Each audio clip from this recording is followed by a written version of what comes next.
आया रे आया चंदा, अब हर ख्वाहिश पूरी होगी। चांदनी रात में हर सजनी अपने चंदा को देखेगी। हाँ जी, राधे राधे, जय श्री कृष्णा, जय Shri Ram. Welcome my YouTube channel Rupa RG 25 में आपका बहुत बहुत स्वागत है।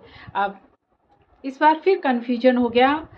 मुझे लगा था 19 का करवा चौथ है तो मैंने 18 को ब्लॉग डाल दिया, फिर 19 को भी डाल दिया, बट करवा चौथ तो है 20 को। तो कोई ना, आज भी मुझे फिर से ब्लॉग बनाना पड़ा। तो हैप्पी करवा चौथ पहले तो सबको। और ये ब्लॉग मेरा आने वाला है 8:20 पे, और तब तक चाँद निकलने ही वाला होगा, थोड़ी बहुत ही देर होती है। तो इसीलिए मैंने ये गाना भी ले लिया कि आया रे आया चंदा, अब हर ख्वाहिश पूरी होगी। चांदनी रात में हर सजनी अपने चंदा को देखेगी। अपना चांद मतलब अपने पति को। एक चांद तो आकाश में होता है, पहले वो आकाश वाले चांद की पूजा करती है, उसे देखती है, फिर वो अपने चांद को चलनी में देखती है जो उसके लाइफ पार्टनर होता है। तो आई होप थोड़ी देर में चांद निकलने भी वाला है और आप लोग चांद की पूजा करेंगे। करवा चौथ तो हो गया पूरे दिन से, बट कोई ना, मैंने एक ब्लॉग और बना दिया, अच्छा होगा। और आपने कैसे करवा चौथ मनाई, क्या क्या किया, आई होप मैंने 2 ब्लॉग डाले हैं, उसको अगर आपने देखा होगा तो शायद सबका करवा चौथ अच्छा ही मना होगा, और अच्छा मनना भी चाहिए। क्योंकि देखिए, ये सुहागनों का त्यौहार है और इस करवा चौथ के लिए बहुत ज़्यादा मतलब ये देख लो कि बहुत तैयारी भी करनी पड़ती है, और बहुत इसमें नियम भी होते हैं। क्योंकि ये बहुत पवित्र और सुहागनों का दिन होता है। इस दिन 4 बजे, कई जगह होता है कई जगह नहीं होता, मतलब 4 बजे सरगी कर ली जाती है। सरगी उससे कहते हैं कि ऐसी चीज़ें खा ली जाए 4 बजे उठ के, जिससे कि हमें पूरे दिन भूख भी नहीं लगे, प्यास भी ना लगे, और फिर पूरे दिन कुछ नहीं खाते और वैसे निकल जाता है ये दिन। क्योंकि देखिए, आजकल तो बहुत क्रेज हो गया है इसका।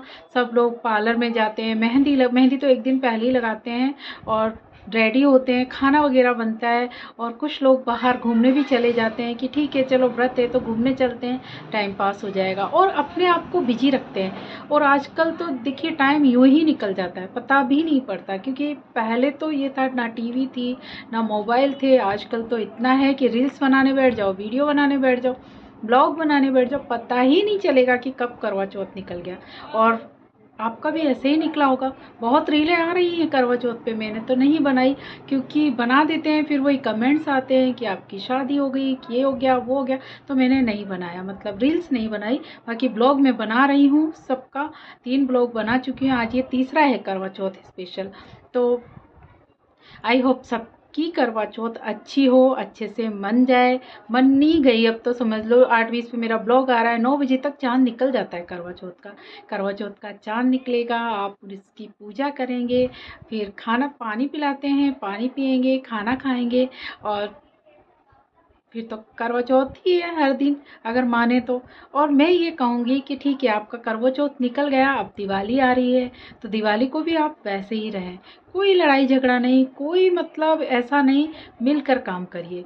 अगर ऐसे करेंगे ना, मैंने पहले भी कहा था कि देखिए कई जगह रीति रिवाज अलग होती हैं, बहुत ज़्यादा होता है, सब जगह अलग अलग होती हैं, बट रीति रिवाज से भी ज़्यादा बढ़कर क्या है, हमारी फैमिली, हमारा परिवार, हमारे परिवार के लोग, उनका सम्मान, वो ज़्यादा ज़रूरी है।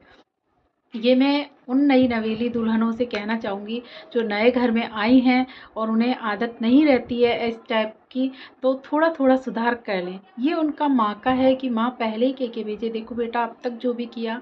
कई लड़कियां होती हैं ना, घर पे 9 बजे तक सोती रहती है, रात भर जगती हैं और 9 बजे सो के उठती हैं, वो भी आदत गलत है। देखिए, आप दूसरे के घर में जा रही हैं, वहाँ पता नहीं क्या रिवाज है। कई लोगों के ये होता है कि 6 बजे मतलब सूरज उगने से पहले उठ जाते हैं, हमारे में यही है, हम हमेशा सूरज उगने से पहले ही उठ गए हैं। और बस कभी ऐसा देखा नहीं मैंने अपनी लाइफ में कि सूरज निकल गया हो और हम सोते रहे हों, चाहे सर्दी हो चाहे गर्मी, हम लोग जल्दी उठते हैं, यही हमारी आदत है। और बेटियां जो है माँ से ही सीखती हैं, तो ये तो माँ को चाहिए कि जो माँ ऐसा करेगी तो बेटियां भी सीख जाएंगी। तो कम से कम उन माँ को चाहिए कि देखिए अब शादी होने वाली है, उन्हें हर काम सिखाएं, उन्हें टिप्स दें कि नहीं, कि ये ऐसे होता है, ये ऐसे होता है, क्योंकि हर जगह अलग रीति रिवाज होती है। काम करना भी सीखना चाहिए हमें थोड़ा थोड़ा। ज़रूरी नहीं है कि है ना, ठीक है कितना भी हम पैसे वाले घर में चले जाएं, माँ बाप चाहते हैं कि नहीं हमारी बेटी बहुत पैसे वाले घर में जाए, नौकर चाकर हो, ठीक है दे दिया, बट किस्मत का कुछ भी भरोसा नहीं है। किस्मत पता नहीं कब राजा से रंग कर दे, पता नहीं कैसे दिन हो जाए और हमें खाना बनाना भी ना आता हो, तो हम क्या करेंगे? कुछ नहीं कर सकते, बाहर ही थोड़ी ना हमेशा खाना है। सीख लेना चाहिए, हर काम सीखना चाहिए, लड़की को भी और लड़के को भी। लड़के को इसलिए सीखना चाहिए कि कई बार ऐसा होता है कि है ना, वाइफ की तबीयत खराब हो गई, बच्चे हैं उनके, तो बहुत मुश्किल हो जाती है। बच्चे थोड़ी ना खाना बनाएंगे, भूखे रहते हैं। और अगर हस्बैंड ने ये सीखा हुआ है ना, तो फटाफट से कुछ ऐसा तो बना देगा कि अपनी वाइफ को भी खिला देगा और अपने बच्चों को भी खिला देगा। तो ऐसा होना चाहिए, ऐसे ही परिवार चलता है। और पत्नी को भी ये चाहिए कि ठीक है पति काम पे जा रहा है, तो आजकल तो पत्नियां बहुत काम करती हैं। अगर उनका कोई ऐसा प्रोजेक्ट है उसमें उनकी हेल्प कर सकते हैं हम, काम से फ्री होके कुछ भी, बहुत सारे कंप्यूटर पे काम कर सकते हैं हम, वर्क घर बैठे कर सकते हैं। ज़रूरी नहीं है कि हम है ना सब नौकरी करने जाए, घर में भी आजकल बहुत काम हो गए हैं, तो उसमें हम अपने पति की हेल्प कर सकते हैं। अगर हम ऐसे चलेंगे ना, पति अपनी पत्नी की हेल्प करेगा और पत्नी अपने पति की हेल्प करेगी। और पत्नी जैसे आपके पति के परिवार की मतलब देखभाल करती है, तो पति को भी चाहिए कि नहीं, जब उसका दिल करे तब उसे अपने मम्मी पापा से मिलने जाने दें, उनसे बात करने दें। क्योंकि वो नई नई आई याद आती है, कोई अपने घर आंगन को छोड़ती है ना एकदम से, देखिए चिड़िया भी एकदम से नहीं अपने घोंसले को छोड़ पाती है, टूट जाए बिखर जाए वो बात अलग है, बट बार बार वो वहाँ आती ज़रूर है, याद आती है उस घर की, तो एकदम से नहीं छूट पाता। धीरे धीरे सब कुछ हो जाता है, जब बच्चे होते हैं परिवार होता है तो वैसे भी कम हो जाता है। बट अगर नए नए आए हैं और अगर उसे याद आ रही है तो उसे फ़ोन पे बात भी कराएं, बल्कि खुद लेके जाएं कि चलो आपको याद आ रही है तो चलिए हम आपको मिलाने ले चलते हैं। अगर ऐसे करेंगे ना आप, तो देखना बहुत प्यार होगा। और पत्नी भी अगर उसकी मम्मी है और बहुत परेशान है, तो ये नहीं है कि पियर में गए हैं तो वहीं बैठ के रह जाए, नहीं, उनको ये कहना चाहिए ठीक है मम्मी पापा से मिल लिया और अब चलिए घर पे, क्योंकि वहाँ पे सासू माँ भी परेशान हो रही होंगी, उनको भी तो संभालना है।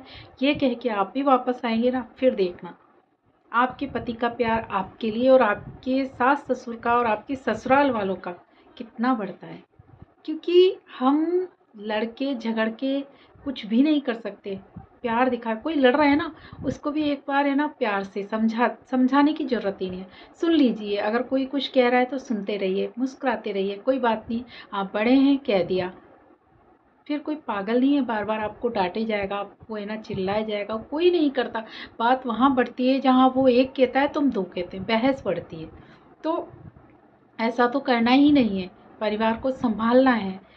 थोड़ा है ना बड़ों को भी संभलना पड़ेगा कि ठीक है कपड़ों का ज़्यादा होता है आजकल, नए हैं तो नए फैशन के कपड़े पहन रहे, ठीक है पहनिए नए फैशन के, आप सूट पहनिए जीन्स पहनिए, बट ऐसा पहनिए अदब हो, सास ससुर का अदब हो, वो भी ज़रूरी है। ये नहीं बिल्कुल खुलापन हो, आप अकेले हैं तो कुछ भी करिए बट बाहर नहीं, सास ससुर का अदब करिए। और सास ससुर भी ये कहिए कोई बात नहीं बेटा, आप है ना जो पहनना है पहने, बट आप अकेले भी कुछ भी पहन सकते हैं, कोई आए तो तरीके से रहिए। बस ऐसे करके चलेंगे ना, फिर देखना आपकी करवा चौथ क्या, हर दिन आपकी करवा चौथ की तरह यूं ही खुशहाल रहेगा। और आपकी फैमिली में कभी कोई झगड़ा तो हो ही नहीं सकता, बल्कि बहू को सास की याद आएगी, सास को बहू की याद आएगी, और बेटे को टेंशन ही नहीं होगी कि घर पे सास बहू का लड़ाई हो सकती है, झगड़ा हो सकता है। वो टेंशन फ्री होके अपना काम करेगा।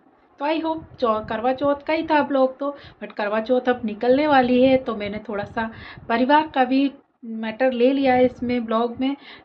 मोटिवेशनल तो बनाती हूँ तो उसको मोटिवेशनल बना दिया है। तो आई होप हैप्पी करवा चौथ अगेन, आपका करवा चौथ बहुत अच्छा मन गया। अब तो चांद भी निकलने वाला है, जाइए चांद का अर्घ दीजिए, अच्छे से खाना खाइए, स्वस्थ रहिए, मस्त रहिए, आराम कीजिए। कल फिर हम एक नया ब्लॉग लेके आएंगे, तब तक के लिए राधे राधे, जय श्री कृष्णा, जय श्री राम।